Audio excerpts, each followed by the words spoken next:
Olá, meu nome é Ives Fernando e hoje nós iremos falar sobre a célula. Vamos falar sobre a célula como unidade básica da vida. Quando se fala da célula como unidade básica da vida, quer dizer que todos os seres vivos que pertencem a esse planeta, eles são constituídos por célula. Quando se fala em célula, nós estamos vendo ciência. Mas aí a gente vai um pouco para a biologia, que é uma introdução, né? A biologia, na realidade, ela vai ser a ciência que estuda a vida nos vários aspectos, desde formas microscópicas, como bactérias, protozoários, algas, fungos, e até formas macroscópicas, como os mamíferos, as plantas e entre muitas outras.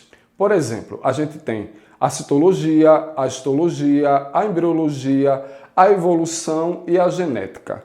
Cada uma dessas vão ser responsável por um estudo. Por exemplo, a histologia, ela vai estudar a organização celular, ou seja, tipo de células, funcionamento, divisão e etc. Quando se fala de histologia, estuda a organização dos tecidos, especializações. Embriologia, ela vai estudar o desenvolvimento do embrião. O que danado é um embrião? O embrião, ele vai se tornar um feto, depois ele vai se tornar uma criança.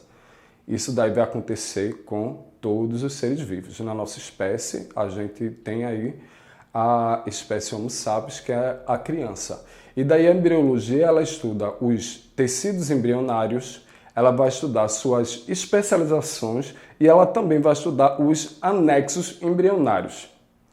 Quando se vai falar de evolução, a gente fala um pouco da evidência, né? Evidência biológica da vida, como a vida ela evoluiu. E assim a gente fala também das teorias. As teorias evolucionistas, o processo de especiação e etc. E depois a gente fala da genética. Se falando da genética, a gente estuda o quê? Estuda os mecanismos hereditários, as leis de Mendel, os mapas cromossômicos, as mutações, a genética da população e etc.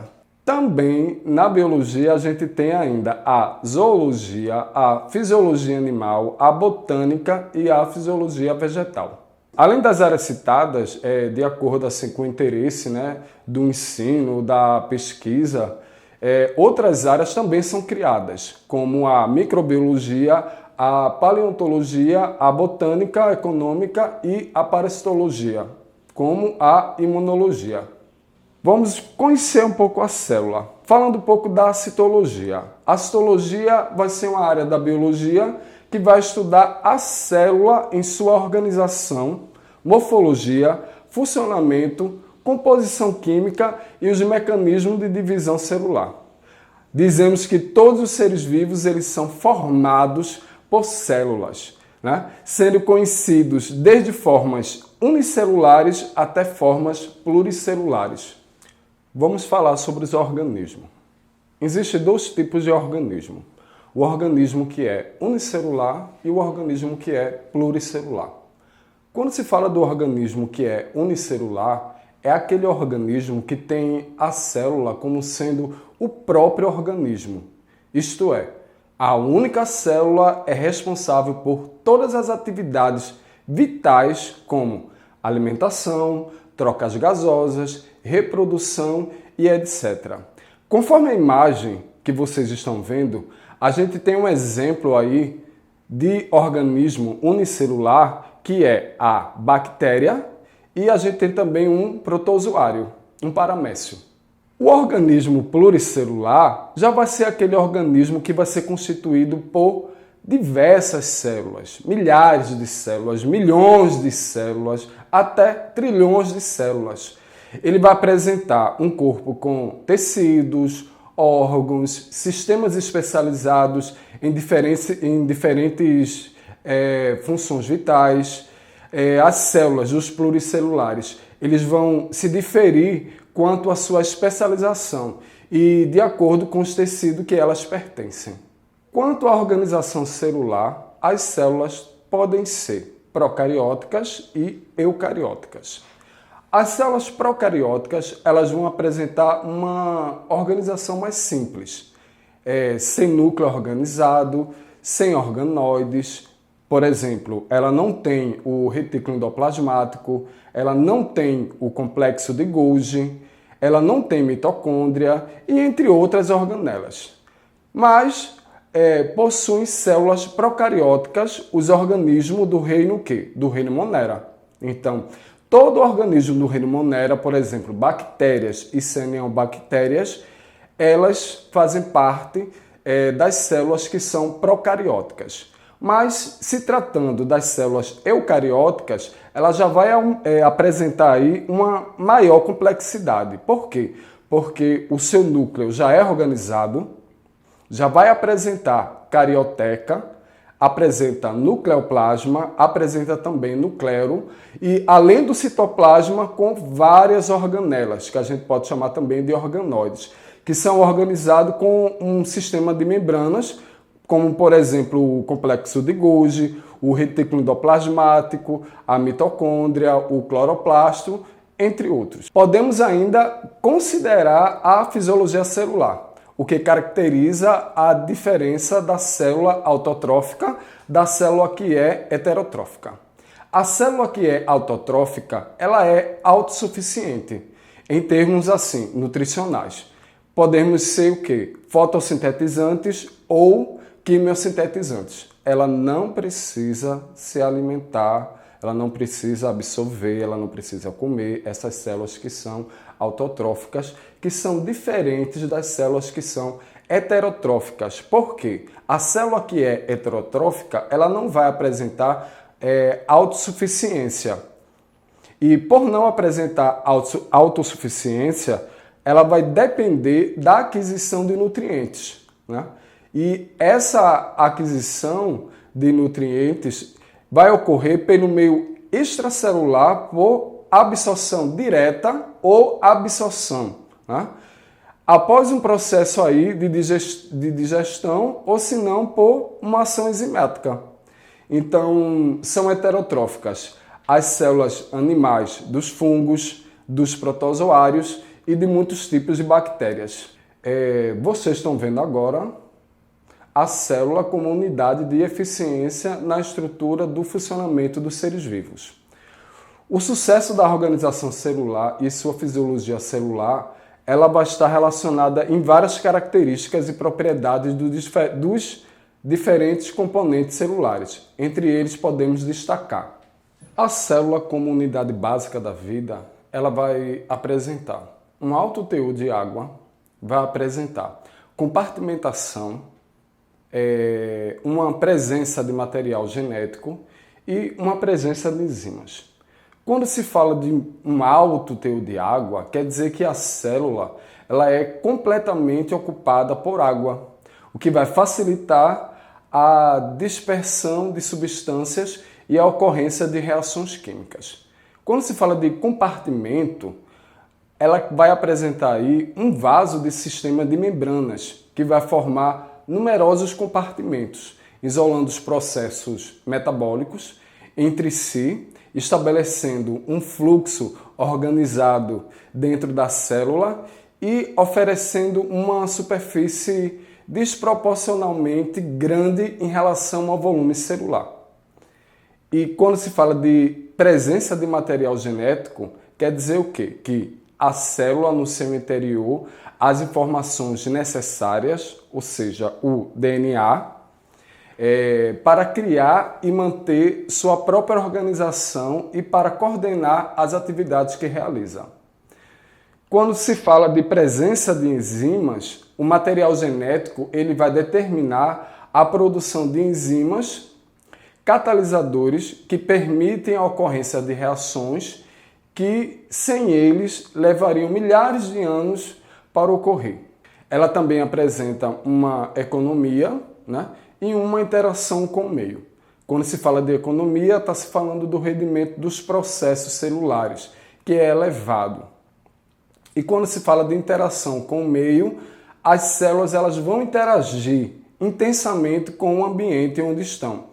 Um ser unicelular, ele interage com o meio onde vive. assim como as células de um ser pluricelular que interagem com o líquido intracelular existente entre eles. O ser vivo ele deve garantir às células um meio intercelular estável e confortável. As células são responsáveis por mantê-lo assim e são as beneficiárias dessa estabilidade. Vejam só essa imagem.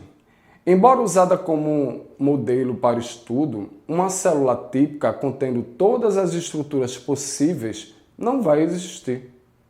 Organismos unicelulares, eles são muito distintos entre si, bem como uma célula muscular, que é diferente de um neurônio. Todavia, todas as células possuem alguns componentes. Uma membrana celular, um citoplasma, que vai conter organelas, e geralmente um núcleo. Vamos falar um pouco sobre estruturas celulares? Vejam só essa imagem da membrana celular plasmática.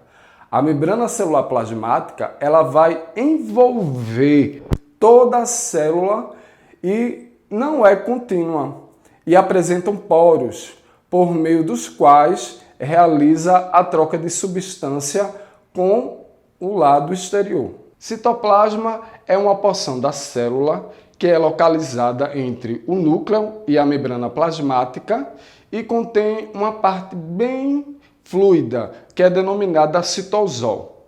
No citosol, ele vai ser constituído de água, proteína, sais e açúcares, tendo aspecto gelatinoso e viscoso. O núcleo. O núcleo ele vai comandar a maioria das atividades celulares, utilizando as instruções contidas que vão estar nos genes. Como você vê nessa imagem, no citoplasma vamos encontrar várias estruturas que vão estar mergulhadas, que são denominadas organoides ou organelas. Estruturas como mitocôndria, cloroplasto, retículo endoplasmático liso, rugoso, peroxissomos, vacúolo, centríolos, todos esses organoides ou organelas, eles têm uma função dentro da célula. Vejam só essa imagem. Essa imagem de agora, a gente tem a mitocôndria e os centríolos. A mitocôndria, na realidade, são estruturas que vão utilizar os açúcares, o oxigênio, para produzir energia em um processo que é denominado respiração celular. Já os centríolos vão ser estruturas que orientam o movimento dos cromossomos no momento da divisão celular. Os ribossomos que vocês estão vendo nessa tela são estruturas que fabricam proteínas das células. Encontram-se livres no citoplasma ou aderidas ao retículo endoplasmático. Quando os ribossomos estão aderidos ao retículo endoplasmático, a gente chama eles de retículo endoplasmático rugoso. Já os lisossomos vão ser pequenas bolsas com sucos digestivos, ou seja, esses sucos digestivos a gente chama de enzimas, que se desprendem do complexo golgiense e elas realizam ali a digestão intracelular. Retículo endoplasmático. Quando se fala do retículo endoplasmático, é uma rede de bolsas ou tubos membranosos em que há transporte de substâncias pelo citoplasma. Complexo golgiense, que é outra organela ou outro organoide que vocês estão vendo aqui na tela. Ele vai transformar e armazenar proteínas e outras substâncias. É um sistema de vesículas que vai ter pequenas bolsas empilhadas que tem como função também a síntese de açúcares, importantes como a pectina, que entra na construção da parede de celulose dos vegetais. Na célula comunidade fundamental da vida, eu queria que vocês analisassem essa imagem que está aí na tela. Essa imagem que está aí na tela, a gente tem dois tipos de célula. A gente tem a célula animal e a gente vai ter também a célula vegetal. Observem que elas apresentam praticamente as mesmas organelas. Agora, algumas vão ser diferentes. Entre uma célula animal e uma célula vegetal, a gente vai ter organelas que vai ter funções diferentes. Por quê? Numa célula animal, são organismos que são heterotróficos.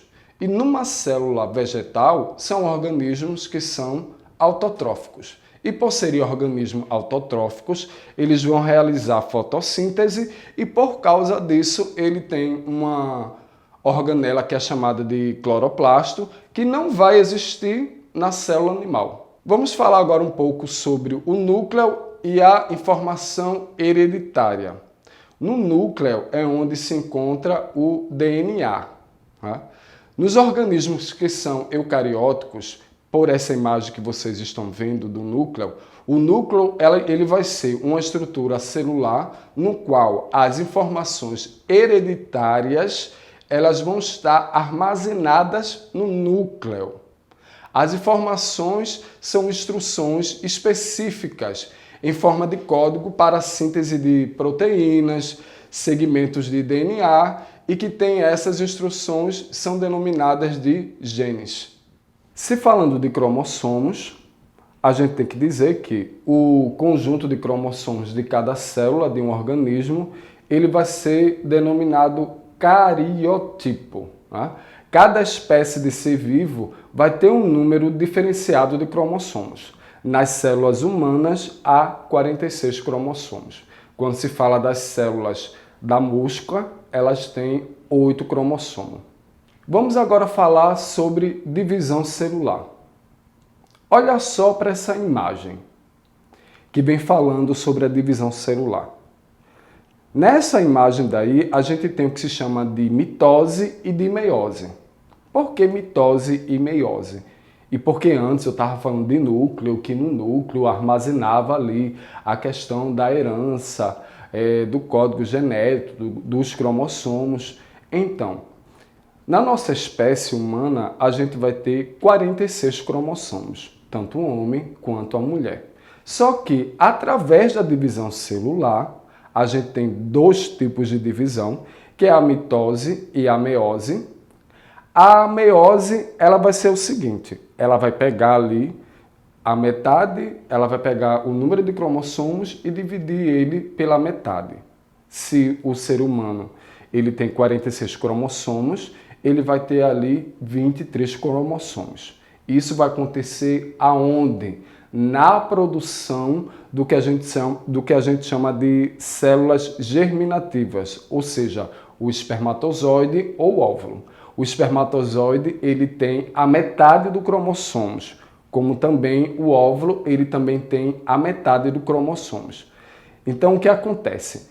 Quando ocorre a fecundação, que a gente chama de célula-ovo, aí sim vai acontecer a mitose, que são diversas divisões, até formar um embrião, que a gente viu logo no início a questão da embriologia, como é que é estudado, como é que acontece. Na célula, a comunidade fundamental da vida, existe uma diferença em relação à sua forma. Veja só essa imagem. Nessa imagem que a gente tem aí, a gente tem células ósseas, células sanguíneas, células musculares, células nervosas e células ciliadas. Observe que cada uma tem um formato diferente da outra. E aí a gente vem para as células que são reprodutoras. Então, nessa imagem, a gente tem o espermatozoide, o óvulo, e ali o espermatozoide querendo entrar dentro do óvulo para formar a célula ovo, ou o que a gente chama de zigoto, que no final vai gerar um indivíduo, um novo ser, através da embriologia, que vai estudar todos os processos e fases desse desenvolvimento. Bom, então vamos agora fazer uma breve conclusão sobre a célula como unidade fundamental da vida. Quando se fala de unidade fundamental, unidade básica da vida, isso quer dizer que todos os organismos, todos que tiverem vida, eles vão ser constituídos por células. E por serem constituídos por células, eles vão ser constituídos também por água. A maior parte dos seus corpos, eles vão ser constituídos por água. Vimos também que a célula, ela pode ser unicelular e pluricelular. Unicelular, quando eu tenho apenas uma única célula. Pluricelular vai ser um organismo que vai ter diversas células, milhões de células, trilhões de células. Vimos também que existe uma diferença também de unicelular e pluricelular no que se diz respeito ao que se diz procarionte e eucarionte. Procarionte quer dizer que o seu núcleo ele é bem simples e vai ter ausência de várias organelas. Já na célula que é eucarionte, ela vai ter um núcleo organizado, ela vai ter várias organelas com diversas funções, lógico que vão ter diversas formas, mas são seres que vão ser formados por diversas células que vão formar tecidos, que vão formar órgãos, que vão formar sistemas, que vão formar aí um organismo. E dentro das células, a gente viu também que vão existir organismos que são autotróficos e organismos que são heterotróficos. Quando eu falo organismos que são autotróficos, eu estou falando daquele organismo celular que vai produzir o seu próprio alimento. Já o organismo que é heterotrófico vai ser aquele organismo que vai precisar adquirir o seu alimento. Ele não produz o seu próprio alimento. E se tratando de célula, a gente ainda viu que nos organismos que são pluricelulares, a gente tem a célula que é animal e a célula que é vegetal. Dentro da célula, a gente vai encontrar ali o que a gente chama de citosol, onde a gente vai ter várias organelas. Essas organelas elas vão desempenhar um papel muito importante, porque elas vão ter funções que são parecidas com as funções dos nossos órgãos. Então, quando se fala de célula, unidade básica da vida, a gente também fala sobre essa questão de herança genética. E onde é que está essa herança genética? Essa hereditariedade, ela vai se encontrar justamente no núcleo. No núcleo, a gente tem o que a gente chama de DNA, onde vai ter todas as informações genéticas que vão vir, ora do seu pai, ora da sua mãe, né? Através de células germinativas que passaram por processos de divisão celular, que são processos de meiose. O processo de meiose, ele é um processo que vai dividir o número de cromossomos.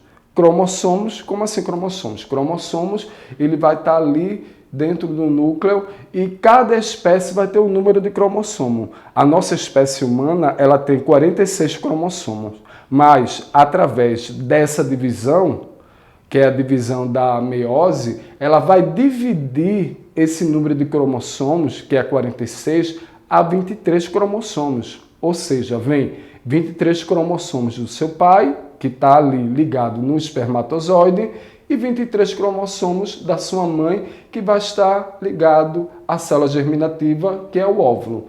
Então, quando acontece a fecundação, acontece a formação da célula ovo, o zigoto, e esse zigoto, através de várias divisões, que a gente chama de mitose, divisões mitóticas, vai formar um embrião, vão passar por várias fases, até formar o feto e vir aí uma criança, através da gestação.